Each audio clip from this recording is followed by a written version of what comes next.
Okay, and hello everybody, and welcome to our deliverability webinar for Yahoo and Gmail changes that have happened in 2024 and that are going to continue to happen throughout the year. Today we are joined by Goose Digital's Jennifer Pugsley and Mark Finnegan. And yeah, let's get to it. Thank you for joining us. And here we are.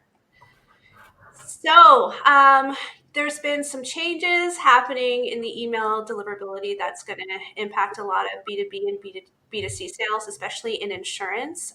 With us, we have some experts in the industry who are going to talk about the changes.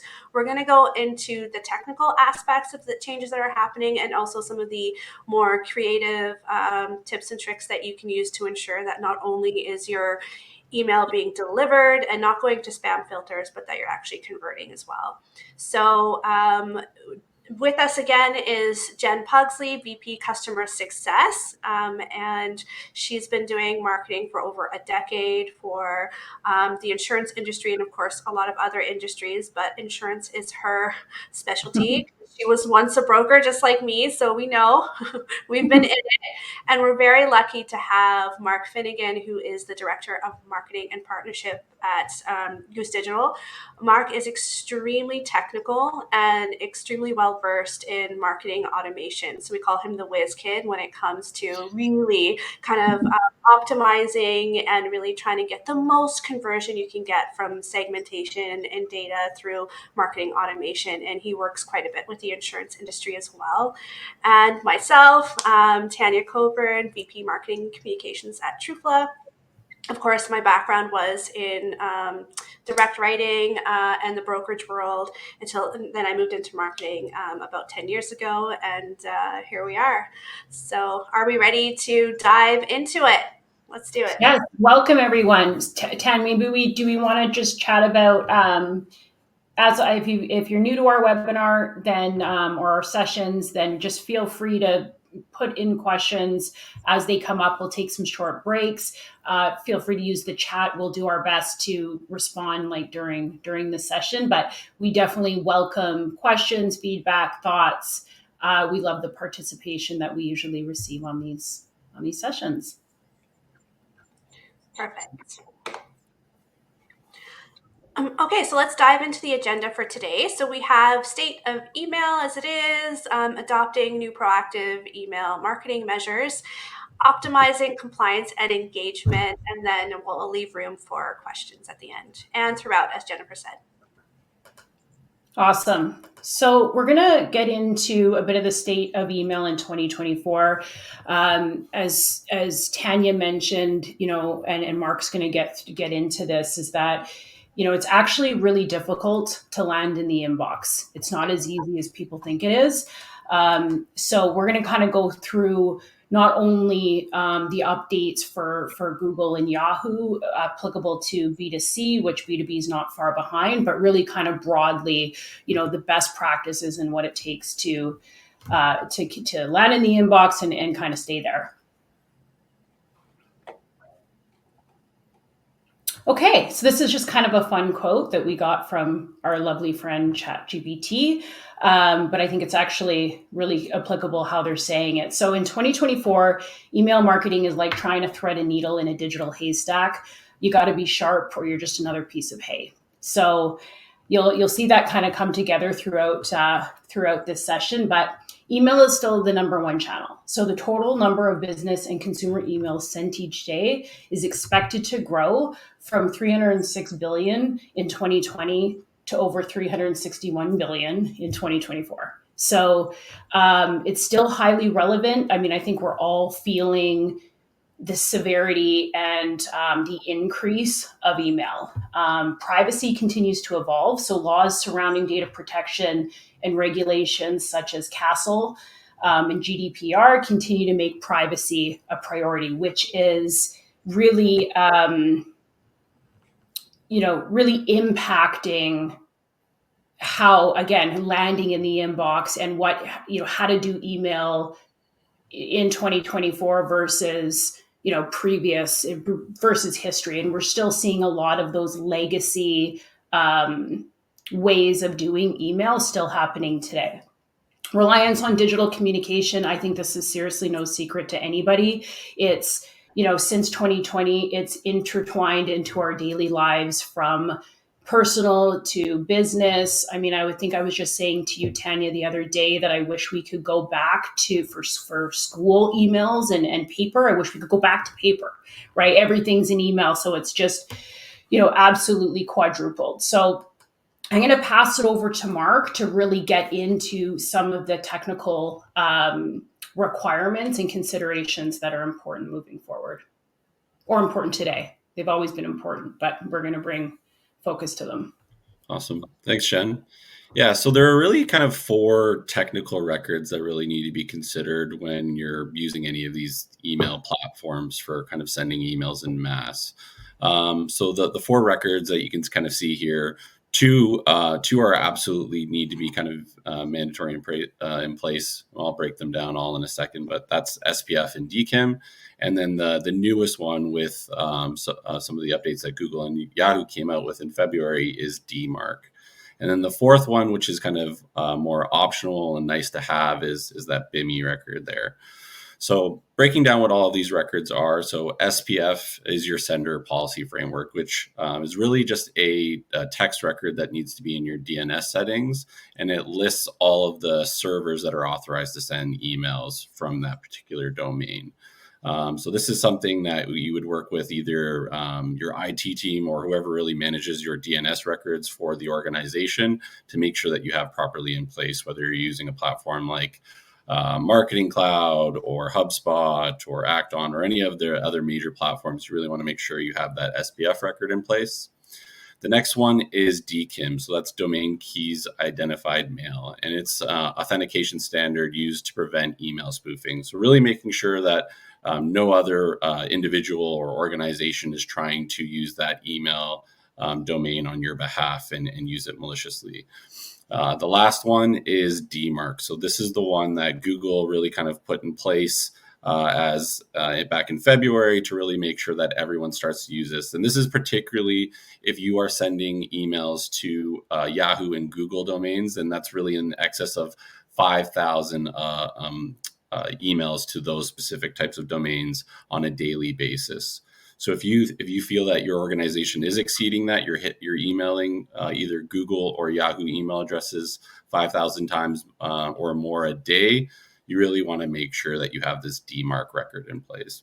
And so what this is domain-based message authentication, reporting, and conformance. And again, this is another record that you'd be adding to your DNS. And it really just helps make sure that your SPF and DKIM record are in place. And if there's anything that's failing, it's indicating to that domain what to do if that message fails. So really kind of critical to make sure that you get that one in. The next one, so this is BIMI, and this one is going to be something I think that becomes a lot bigger of a deal in the years to come. And a big thing to consider is you have to have DMARC in place. And in order to use BIMI, you also have to have a registered trademark logo. And what this allows you to do is it really kind of standardizes the use of the company logo as a visual indicator to help recipients quickly recognize you as the kind of the sender. So in most places that you would see this is actually typically on your mobile device, where when you receive an email from a kind of a major brand, if you notice their logo is associated there with it, they're probably using BIMI, and it just really kind of helps verify that. So those are the 4 kind of key records that you want to make sure. Just to be clear, that the 2 that are absolutely mandatory for sending them are SPF and DKIM. DMARC is now kind of that more additional one that's required now. If you're sending to a lot of kind of B2C emails, you really want to make sure you get that DMARC record in place, whereas BIMI is kind of the more optional, nice to have one. Mark, quick question on that. So not to put you on the spot here, but just 2 things that I was thinking about when you were talking is that, so for the first 2, and I think even DMARC, right, even if you're not kind of going over that 5,000, can you explain like how someone can check if, because a lot of customers still come to Goose today that don't have the correct security settings in place. So can you just tell the audience like how somebody would check if they're using a Yeah. HubSpot So or there's a variety of tools. So one that we regularly use to look up these records is mxtoolbox.com. But there are other processes that you can place. So you can always utilize the sending platform that you're using and their support teams to get those records validated as well. So putting in support tickets to teams like HubSpot or Acton or Salesforce, regardless of what platform, they should be able to help you validate if those records are configured correctly. In some cases, it may look right to you, but you would always want to kind of verify with that platform specifically that it's configured the way that they want it to be configured for your emails to really reach all of your recipients. Okay, and then thank you. And then my last kind of thought is that, in a typical fashion at Goose, I mean, we've done these ones so many times, is that like, what's our average, or what's the average, right? Assuming your IT is engaged, and we know there's back and forth there, but to get all three in place, what is the time frame looking at? It should honestly not take that much time. You should be able to get all these records set up within a week or less. Really, a couple days, as long as your IT team or whoever's managing those DNS records is really kind of on the ball. So. Yeah. So I think our biggest message is don't discount DMARC, even if you're not sending the 5,000, per day. I think that's probably the key takeaway, because there's really no disadvantage unless, you've got a point there, Mark. I think there's no disadvantage. Yeah, no, it's so we typically help customers get onboarded into these platforms, and regardless of Yahoo and Google now kind of mandating that, we have always been putting in DMARC in place in addition to SPF and DKIM. That's always kind of been standard at Goose Digital. So that's where we didn't with this kind of announcement. There was no really major kind of change that we had to make with our customers. So. Awesome. Yeah. In terms of the maximizing email deliverability, so there are a bunch of key practices. Obviously, using a professional business email domain is essential. Making sure that you have those technical records set up before you start to send out any emails is really going to be one, making sure that you maximize your deliverability and then maximize your engagement. You really want to be maximizing the amount of opens and clicks you're getting out of the gate to really kind of set up a good email sending reputation for yourselves. Next one is really making sure that you keep a low spam rate. So that was one of Google and Yahoo's key kind of highlights, as well as maintaining a less than 0.3% spam rate. So that's really important, is really making sure that you have really good list hygiene and sending practices. So really kind of coming up with very targeted lists and communications that you're sending to them, and really trying to avoid messages to people that don't necessarily ask for them or is not applicable to them. It's really going to help drive that engagement as well. There are list scrubbing tools that we use. One of the there's a variety of different email tools out there, but really just getting into a regular cadence of scrubbing your list would be highly recommended. So whether you're doing that quarterly or even frankly annually, depending on your list size, something that's really important. The last one is really starting to optimize your emails for mobile devices. So the majority of people are now viewing their emails on mobile devices. So really making sure that your email is mobile responsive is going to help with all of these things as well. Yeah, I think, Tanya and I talk about this on our previous webinars as well, is that a lot of times these emails, like we kind of just, we're not really putting, we see stuff that comes through doesn't have a lot of thought. And I think that what's starting to happen in the industry is that when things look fragmented, they're not applicable. They just don't look or feel right. It's not relevant to me. It sparks this whole spam, this security, this worry, right? I've even had, even in that kind of like boomer even the boomer demographic, where somebody will send me an email and be like, "Is this spam? Is this spam? Like, this isn't even, and is this somebody trying to hack me?" And I'm like, "No, it's not, probably not." But that's where our minds are starting to go. Yeah. I mean, that's what Google and Yahoo are really trying to do, is really make sure that the emails that the recipient are receiving are applicable to them, and it's really trying to safeguard them from malicious emails. So that's the idea behind all of these recent updates.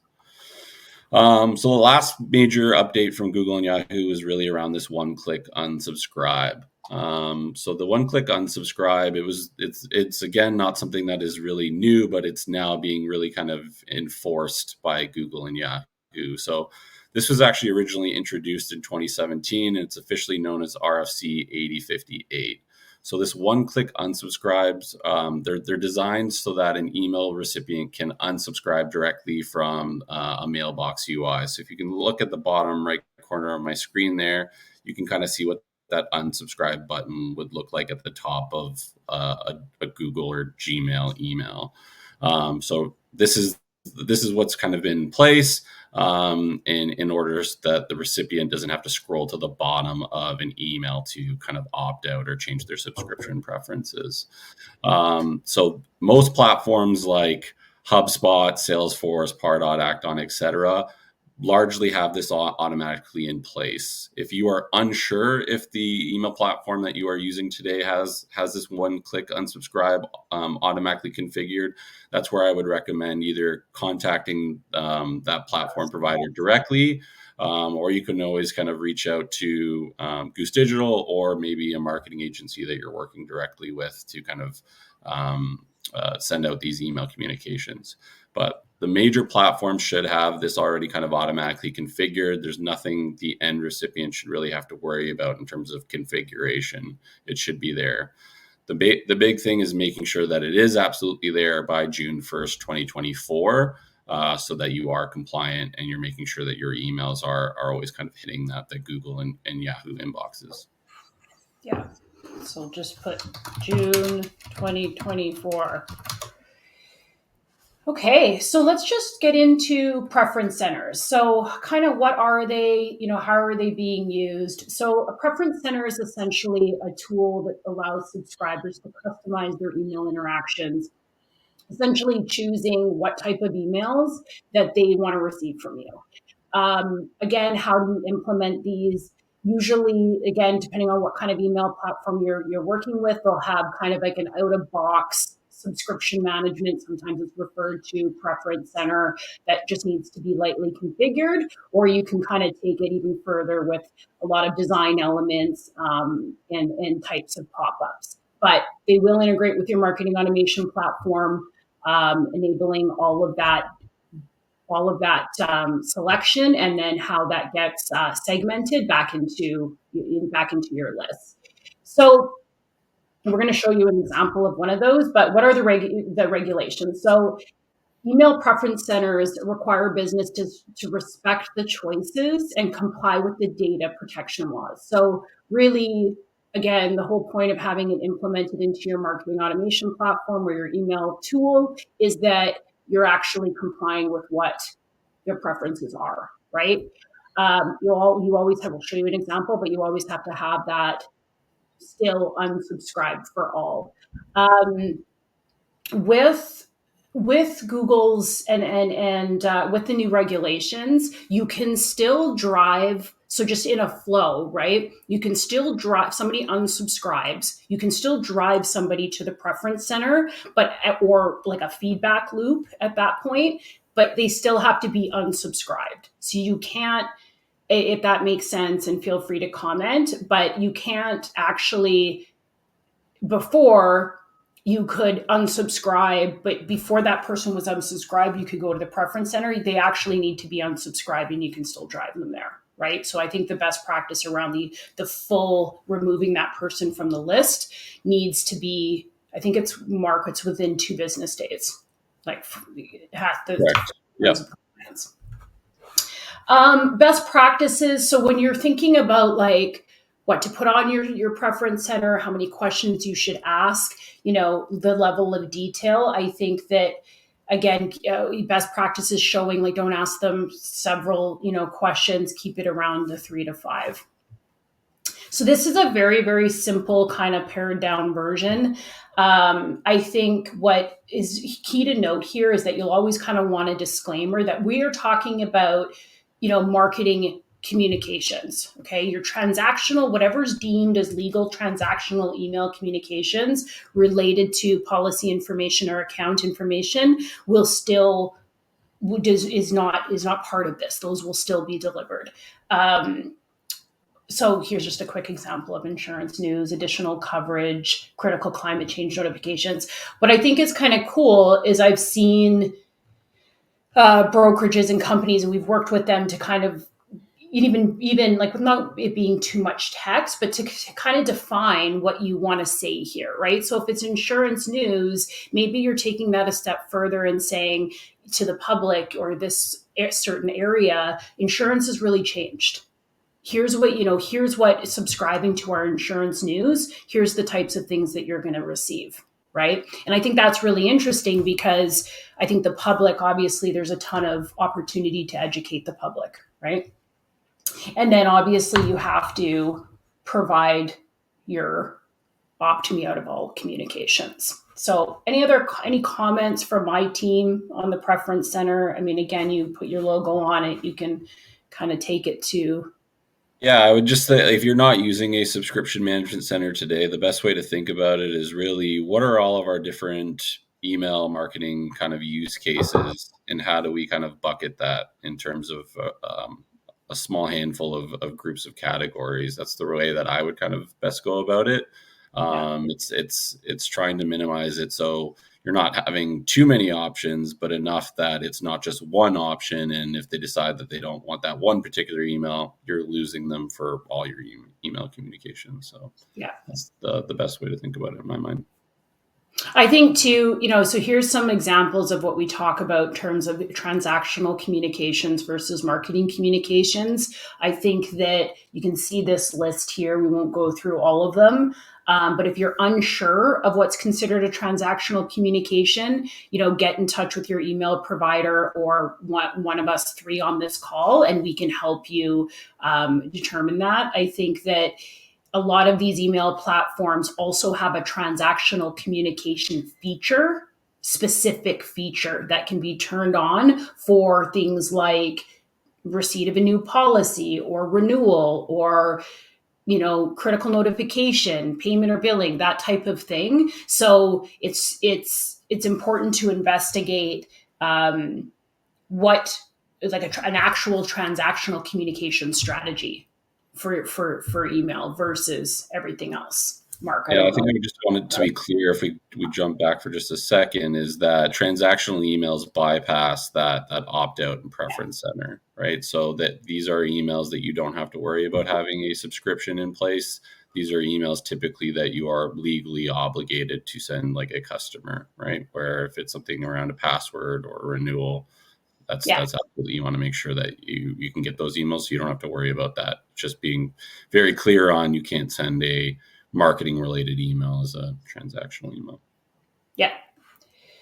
Okay, so other considerations. Mark kind of stole the thunder from this slide a little bit, but we're going to chat quickly about best practice with list hygiene. And Tanya, I know you have some tips here. So I've included a link, to a provider called Never Bounce, which is what we use to scrub lists. Just a quick stat, like 30% of emails go bad within just 1 year. So really, really, really important. This is extremely inexpensive. It's very, very quick to do. But it doesn't stop there. So Tanya, it doesn't stop with just the list scrub. Okay, that's part of it. I'd like to get Tanya's opinion here and just talk through some of the things as when she was a marketer, the things that she does on a manual basis. Yeah, so basically every quarter we have what's called List Inventory Month. It came from my very early retail days where we close up shop and take a SKU inventory. So we'd look, and it depends on what email marketing system you're using. They're all kind of lead score and pull engagement lists differently. And some of them you can set your criteria in the background of what an engaged contact looks like. But you can start to clear out your list based on have they opened the last 2 or 3 emails. Because what you don't want to do is the algorithm, because of course these Gmail and Yahoo have their own set of algorithms. And when a client stops opening your emails, it's going to start to look like it's spam and it start to get into the spam filter. So that's of course going to impact your, what is that, credibility, I guess, as your reputation. Your reputation. Yeah. And that's so important. So start to think, don't think of, oh, I'm losing that contact. Think of it as you are impacting my ability to reach other leads or other clients that want to see my email. So I'm going to take you out. And maybe through another subscription list, you might come back in at a different time into my marketing funnel. But right now you're not interested and we don't want you to impact our algorithm. So go through it, look at your top engaged customers, create lists based on engagement as well.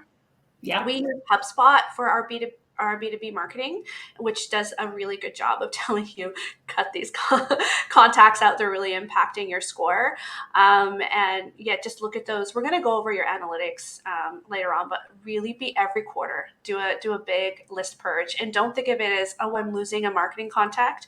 Look at it as if you're gaining more engagement. You're going to be increasing your click-through rate, your open rate, and those are all good things to do. Yeah, I think it's such an important message. It doesn't matter if it's B2B or B2C.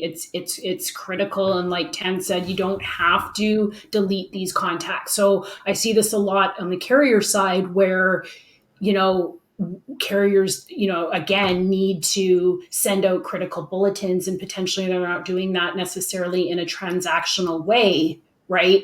But the point really is okay, so take stock of that. Who hasn't, like you said, who hasn't opened the last 2-3 emails? You're not deleting them, but park them, put them in another segment and figure out some level of win back, figure out what that actually looks like to get those people engaged. And again, at minimum, if you have to send a critical bulletin, then that's at minimum, right?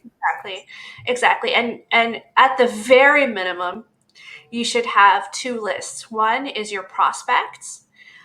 So for insurance, those are any leads you weren't able to bind. You still have a whole year under Castle where you can try to warm them up and try to get them on renewal. So we call that the win back drip campaign. And then you have your current clients who you absolutely have to have those mandatory insurance communications, and then the non-mandatory marketing communications. And actually there is a third segment. The third segment is the clients who have canceled. So they were clients, they canceled. You actually have 2 years legally to have them as a content. So you can do a whole 2-year lead nurture campaign win back upon renewal, because their renewal, you already know their insurance products. Really easy to warm them up, do really good quality content to try to win them back as a customer, and you have 2 years. But you have to make sure you're dating your lists and when the time is up so you don't get in trouble with Castle. Yep. Yeah, exactly. And there's a lot of these email platforms will notify you. There's a whole automated workflow there, so you don't have to do that yourself. But it's really important. The other thing on this list is if you are acquiring lists, we see this a lot for commercial insurance, and it's still okay. But you've got to be acquiring lists from reputable sources, okay, to ensure compliance. We see industry specific associations or trade groups, which are really good. But again, regardless of source, and we'll throw a couple sources that we've used over the years into the final presentation and the recording, but you have to obtain consent. Absolutely. So there's tricks of the trade in terms of obtaining that consent. It's definitely not a lost cause to be acquiring lists. I know Mark probably wants to chime in on a few things here, but the key takeaway is you definitely need consent. Obtaining consent's a big one, and wherever you're acquiring a list from, I would highly encourage that you're scrubbing that. Yes.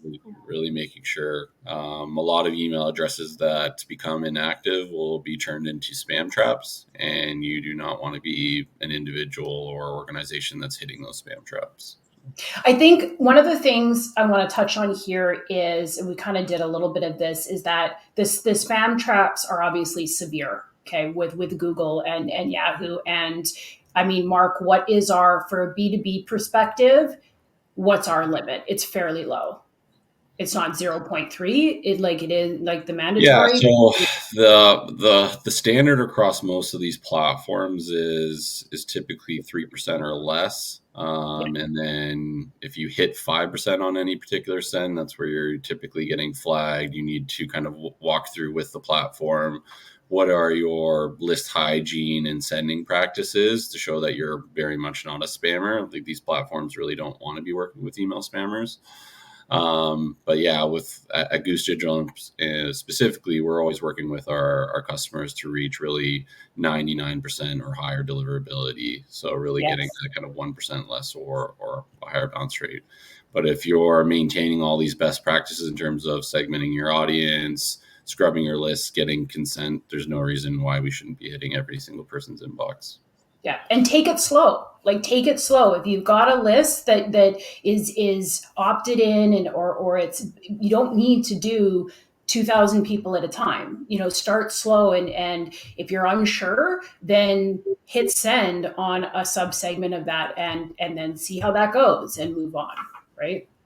Right. I have a question for you, Mark. What is the best way to get someone consent? Like, what are some ideas of how to approach that? Because I always found that a little tricky on my end. Yeah, I mean, so there's a variety of different ways you could go about it. I mean, in most cases, like, if you're truly kind of acquiring the email address, they've reached out to you in the first place. They filled out a form, whether it was to attend a webinar or download some sort of asset from you, maybe get a quote. And it's really being clear right out of that gate. They've given you that implied consent. So whether you have that as a checkbox at the bottom of your form asking for that express consent, that one I always think goes a long way. You can get a lot of people giving you that express consent out of the gate. Otherwise, it's getting them into a drip right away, like an automated drip through one of these these email platforms, and really trying to incentivize them on why they should absolutely giving you that express consent. What is the value added of all the different communications that they could be getting, or possible offers that they'd be missing out if they don't give it to you? For sure. And just to be clear, for personal lines insurance, anytime someone's getting a quote, Castle accepts that as an implied consent because they're doing a transaction with you. So either they're going through your website to get a quote and they give you that email address. You just have to make that opt out very, very, very clear. But what if you are buying lists and you're buying, how do you approach that? Like, what's the best practice when you are, especially B2B, when you are buying a list? So say you're a commercial producer.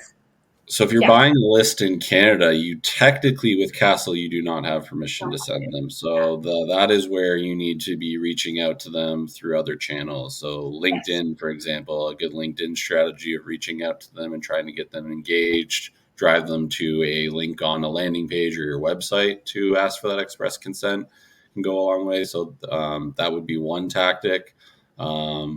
Picking up the phone might not hurt as well, but I think a lot less people are opening or answering their phones these days. So I would lean to probably other kind of social media channels is probably my primary tactic. One Yeah. tactic that I used to love using is you take that list and you use it in your ads. So you kind of plug it in and you try to offer, and this is where you have to work on good content. Offer up content where they have to plug in their email address to download it, like something that's really valuable. And that way you've warmed them up. They've already gotten a piece of content from you, so you can kind of start that drip process. That's what we used to do a lot. And it was like ebooks were crazy at one point, and now it's that's kind of turned into more podcasting. We're seeing the trend towards that kind of marketing, but it's interesting. Yeah, exactly. I think that I was exactly going to say that from an ad perspective. I think that a lot, we're still seeing people purchasing lists, particularly obviously on the commercial side, because of that. So it gives them an area of focus, right? Mhm. So they can retarget, they can create strategies, which is a really good segue to the next section that you're going to take walk us through, Tanya, is that exactly, it's all about what's that message, what's that offer. Let's take it away. Okay, so this is proactive measures. So my specialty in marketing is content marketing. So what do we do, and how do we ensure that not only is our email being delivered, not only is it avoiding spam filters, but it's being opened and you have a really strong click-through rate. So subject line is the number one important thing to look at, and you want to aim for 50 characters or less. And I want to talk to you about something interesting here, because new research is coming out, because there is generative AI. You have Gemini and ChatGPT. They're saying that marketers who are using ChatGPT for coming up with email marketing subject lines are getting a higher open rate. So if you're not great at subject lines, maybe start with do some AI brainstorming. And I've been looking into Gemini too, and it's pretty good for that. So especially because it's Google powered, so it might give you even better options for Gmail open rates. And something I work really hard on is the pre-header. Yes. Because you get preview text. So you want to make sure that preview text is like, oh, I need to open this email. So it could be something like in the insurance industry, for example, say it's flood season, it's April, May. You're in an area that might see high flooding. You might want to put, like for your subject, you're at risk for water damage. And then the pre-header is make sure you have overland water coverage to ensure that if anything happens, you're covered. Or it could be something like flood alert in your area. You can get the more specific you can get, the more specific you can get. Flood alert in your area. Pre-header is, please let's review your coverage. There is a high risk alert in your area right now. Now, of course, the insurance people on this call are going to be like, well, there's always an underwriting restriction when it comes to these alerts. Yes, I know that. But you can actually target people who do have that coverage, so that at least they can see that you're building trust with them, that they know that you're there for them. And if you know it's a high risk area, you're going to know. I know which areas in Calgary are high risk from working there the last decade. I know the area, the postal codes are high risk, and I know if a customer doesn't have coverage, and there's AI that TrueFlow provides that can do that for you. So if you're heading into May, things are starting to melt, be like, hey, it's melting season, and your Calgarians are going to know what that means, and they're going to know they don't have the right coverage, or maybe they need to increase their limits. So be as specific as possible, and that's where that list segmentation is crucial. Okay, guys, don't use emojis. Please don't use emojis in your subject line, and do not use exclamation marks. That's going to hit that spam filter like right away. Don't do it. One other thing on that is that yes, I mean, it was fun to do the emojis in the subject title, wasn't it? For a bit there, that was super fun. But I one thing that you just kind of sparked my memory is if you have an automated program running and you're setting up a reminder to non-openers, which is a very typical thing to do, you have to change that subject line. Otherwise, it just looks like you are not caring and you're just ripping out a reminder. And didn't mean to cut in there, but that you just sparked something there. Yeah. No, that's a great advice for that workflow trigger. Change this, and you know what? Change the pre-header text. Why not? While you're at it. Email body. I can't tell you how long we look at email body to make sure it's good. Again, that segmentation, make sure you're providing useful content. Don't just go in there with a cold sell. That's never, how many times do you get an email in your inbox or that's like, save 10% on your insurance today? It's not going to convert because switching insurance takes time. So of course, it's going to take time to build that trust with your client. So it could be something like, hey, the Bank of Canada has issued mortgage rates are dropping in late 2024. Here's what you can expect in the real estate market. Something that's cool and useful for people who are currently renting or owning a condo who might be looking into moving in the housing industry. So that's where that list segmentation is really important. Too many images, and this is really important because it looks pretty. The email looks pretty when you have a lot of nice images in there, but when you have too many, it does trigger your spam filters to take over. So you want to balance your text with images and make sure the images that are using are really bright but simple, and go really well with the content. And make sure, and yes, Mark, you've hit on this, everything you're doing has to be optimized for mobile because that's where you're hitting most of your open rates. So people are checking their email on mobile. So if it's not optimized, you've just ruined trust, and someone's going to hit that spam or just be kind of like, who are you? And personalization. So the more dynamic fields you have, so it could be like, hey, Tanya, your home insurance for your 56 Tuscany Run address is coming up for renewal. Your current deductible is at 2,000 and your sewer backup limit is currently at 30. We recommend, based on the cost of living inflation, that you increase that limit to 50,000. Let's chat. So as dynamic that you can be and targeted that you can be with your content, not only is that going to avoid spam filters, but it is going to get you a higher click-through rate. If you have anything where you, going back to just your tip about the images, which I think is so important, for spam filters, for dark mode, for so many different reasons, I think if you have something and you're running a campaign where you are in a situation where you do want your image heavy, whatever that looks like, there's an infographic, there's a whatever, like these platforms have landing pages built into them for a reason, and utilize them. Right? Utilize them as much as you can, but don't try to jam everything into an email. Right? That's great advice. That doing like a teaser image and then a read more and then linking to a landing page where you can have GIF animations for something like an illustration you're trying to come across is great. That's fantastic. Yeah, that's really great advice. A big one is you need to proofread your emails because they're really coming hard on misspellings or typos, because a lot of the phishing emails that you're seeing are done out of Russia and China, and so it's ESL. So that's what they're like. They're saying, oh, this could be a phishing email. We're going to hit it into spam.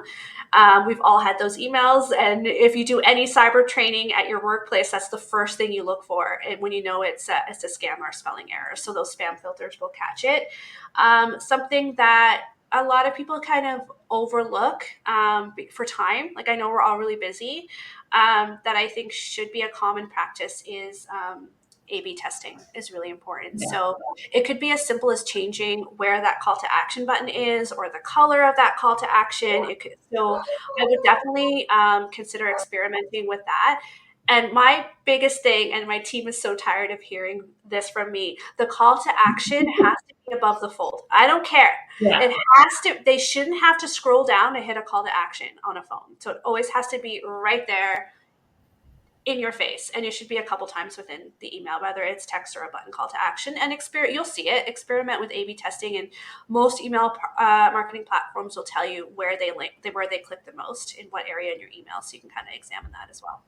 Yeah, so I really like the call it on A/B testing. I think what you could also highlight is A/B testing around not just content, but also your day of the week and time of day sending.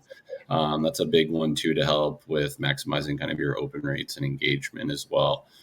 Some of these platforms also have tools like adaptive sending, which will really learn when the recipient's most likely to open and engage with an email and actually send it to them at that specific time. So that's something to consider as well. 100%. That's a really good point. I do that too with my social media posts. So yeah, time of day is very important.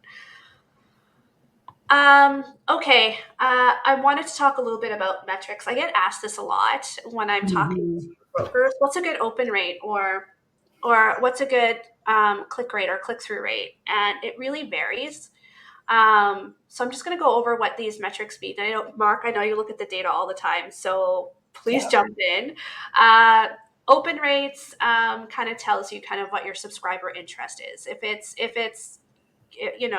that's your good gauge, and every industry has a different benchmark.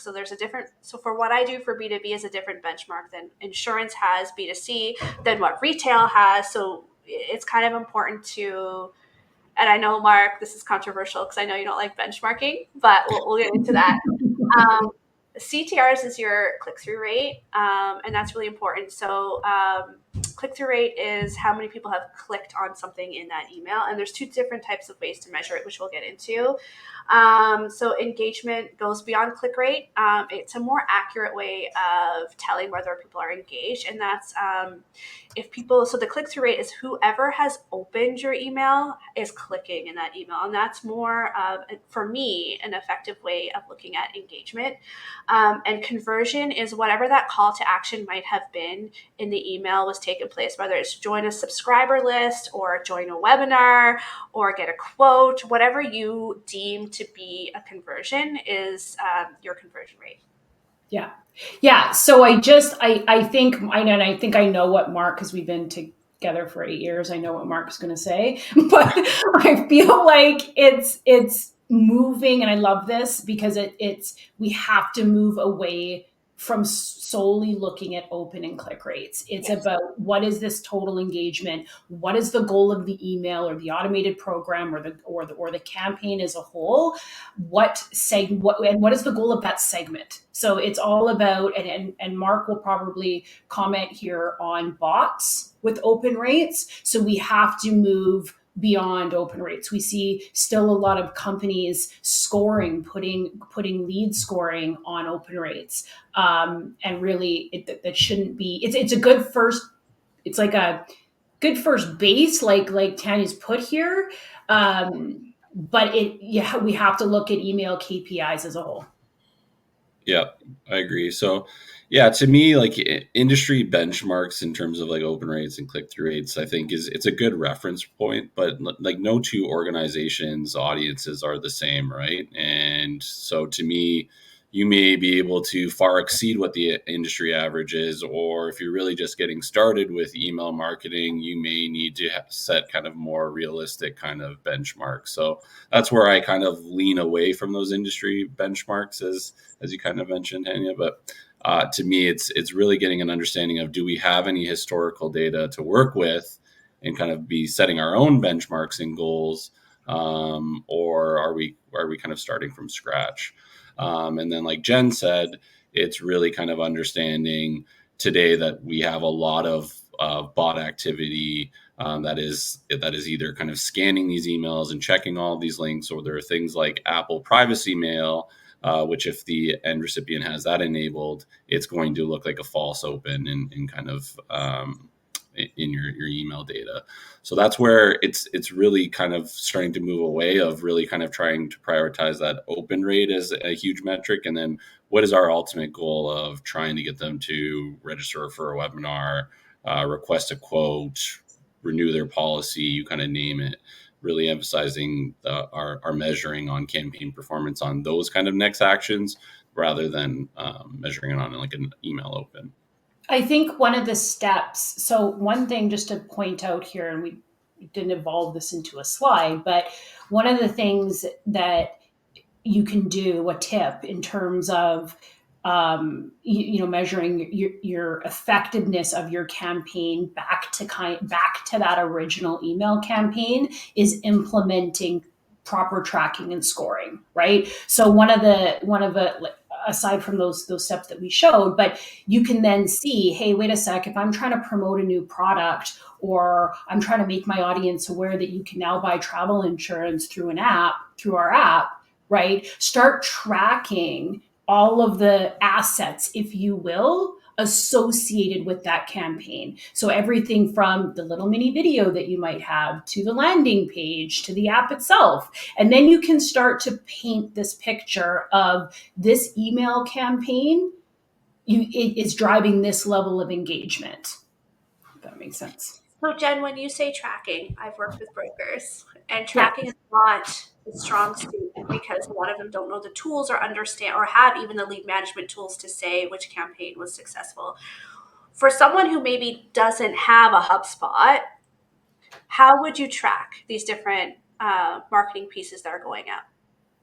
Yeah, so I might need some Mark participation in here. I think the reality is that without a lot of these, that's one of the strongest use cases of marketing automation is visibility, right? So you can throw a Google, Google Analytics tracker, it's only going to go so far. But that's one of the number one use cases of marketing automation, is that full end-to-end campaign tracking.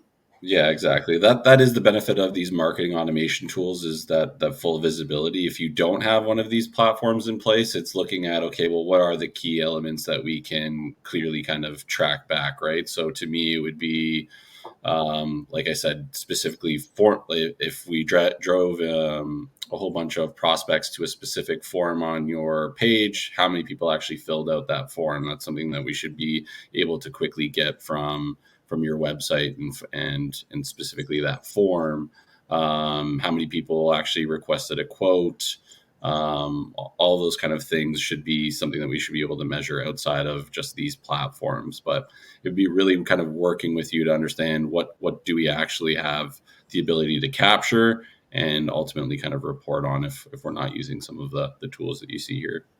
Yeah, like there's a way to link it together, probably with the Zapier and a bunch of other things. I mean, quite honestly, I don't think we've ever operated without, we've never really operated without like multi-channel attribution, which is really what we're talking about here. First touch all the way to what was, multi-touch attribution. I think, regardless if it was that second, third video that we think was really the conversion point. I think we from day one adopted marketing automation for that reason, right? But exactly what Mark said, I think if you don't have a platform today and you're looking to piece together those steps, then certainly give one of us three a call. For sure. Yeah. Awesome. And these are some platforms that we've used and we recommend and there's pros and cons for each one. But again, I think Goose would probably be the best person to contact if you are looking to switch your marketing automation or going onto a marketing automation platform for your email marketing. And I do want to say, as a marketer, email marketing is still one of the number one ways to get ahead of either your potential clients or your current clients. It's still the most valuable way to communicate to your audience. So yes, it's becoming a lot more work and there's a lot more tricks to it. But to me, there's no way I would have any type of marketing department without email marketing. Of course, you support it with content marketing, organic content marketing, ads, and SEO and all of that, but that's your direct to customer. You have their attention in that email when done correctly. And you're not paying for it. I mean, you're paying for it in some form or another, but you're not paying for it in the same way that you're paying for ads. So it's tenable. Ads are untenable. They get to a point, especially insurance. They have their use at certain points in the customer journey, but you can't solely, and I've seen companies solely rely on ads and not do anything like organic content marketing. And that's a huge mistake because it's not like your cost, your return on investment, your return on ad spend is astronomical when you're not supporting it with more organic ways of marketing. Yeah, 100%. You shouldn't even buy a lead if you're not willing to further communicate to that lead through other digital mediums like marketing or like email and retargeting. But that's another webinar. So that brings us to the conclusion. I do want to spend a minute talking about Goose Digital because they were the brains behind this email marketing deliverability. They know their stuff. I always come to Jen for advice when I am working with other brokers to kind of see what the best practices are at staying afresh for the insurance industry. So I do. Like if you want help, whether it's, oh my gosh, I'm talking for you, Jen. Why don't you talk a little bit? No, it's okay. No, yeah, we're I think the slide shows it. We're a full service digital marketing agency. I appreciate Tanya so much. I think that feel free to reach out. We help companies from largely on digital marketing services and execution. We do have the ability to bring in technology, but we are not an insurtech like Trufla. So we are a service company, but we do have the ability to operate that technology on behalf of our customers correctly. I think is a big win. So I think one of the things we didn't really, I'll leave this to you, Tam, but I think one of the things we didn't really we called it out, but this all hinges on the data that you have. On the data. All And the, that, yeah, go ahead. You go ahead. Yeah.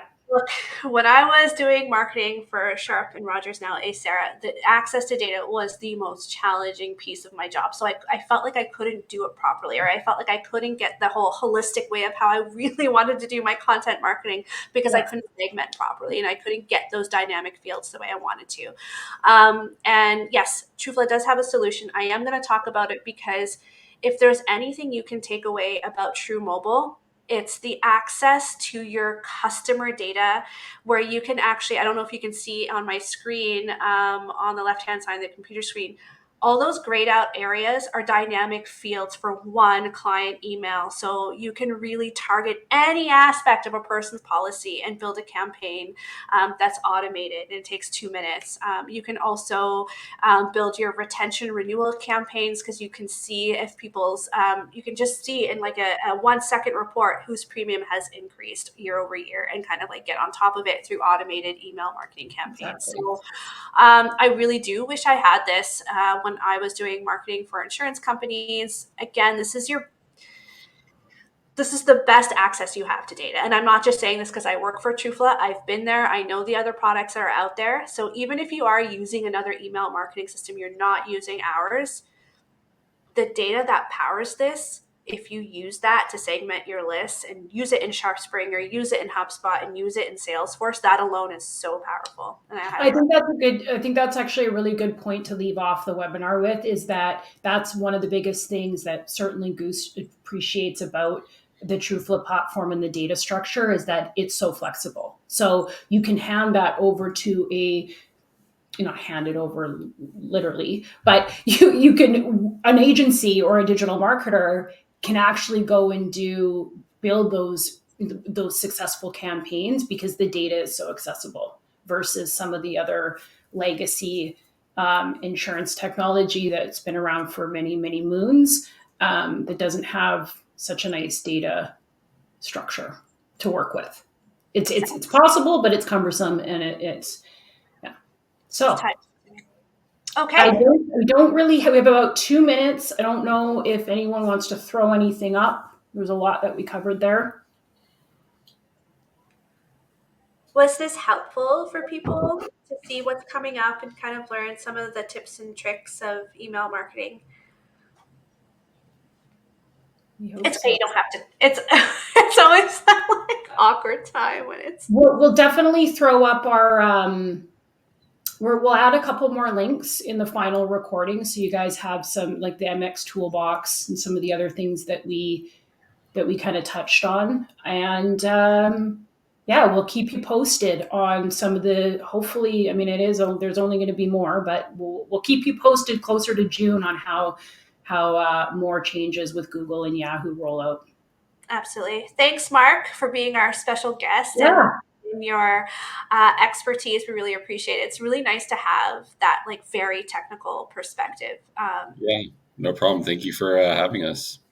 Amazing. Okay. Well, that's it from us. I hope everybody enjoys the rest of their day. And I'm sure Jen and I will come back in a month or two with another webinar. And if you have any marketing topics you want us to cover, let us know either on LinkedIn or in this chat, and we'll work that out for you guys. Thanks again. Take care, everybody. Everyone. Thanks for joining. Bye. Bye.